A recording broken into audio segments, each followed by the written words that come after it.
ஓ லிங்கண்ணா என்ன கொண்டு வந்திருக்கிய? நானா மக்களே இன்னைக்கு நான் வந்து இன்னைக்கு பார்த்துக்கா இது வந்து சுவாறு வேற இது வந்து பருப்பு கறி இன்னைக்கு. உங்க வீட்லயும் பருப்பு கறியா? எங்க வீட்லயும் பருப்பு தான். எங்க வீட்லயும் பருப்பு தான்.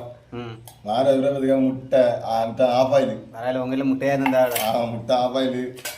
அதுக்கப்புறம் இருந்ததுன்னா இது ஒரு ஊறுகாய், எலுமிச்சை ஊறுகாய் பார்த்துக்கா. எலுமிச்சை ஊறுகாய் அப்படின்னு செவ்வளவு ஆனாலும் மீன் வச்சிருக்கு. பரவாயில்லையே, நல்லா கவனிச்சிருக்கா அவ்வளோ உங்க வீட்டில். சாலை மீன் அவிச்சு மாறி இந்த பப்பட குழம்பு பார்த்துக்கா. பப்பட குழம்பு இன்னைக்கு இன்னும் நிறைய ஸ்பெஷல் வச்சிருக்கா. இன்னைக்கு அவ்வளோ வந்து இன்னொரு பிடி பிடிக்க வேண்டியதான். வச்சு சாத்தன்னு தான் இப்படியா இருக்கும். ஊற்றணும் அப்படி இப்படி ஊற்றிட்டு இப்படி பிசையணும். முதல்ல பிசைஞ்சிட்டு இப்படி எடுத்துக்கணும். அப்படியே ஊறுகாய் ஒரு தொட்டு நக்கணும். ஆமாம், ஊறுகாய் தொட்டு நக்கலாம். அவ்வளோ நல்லா சொல்லு.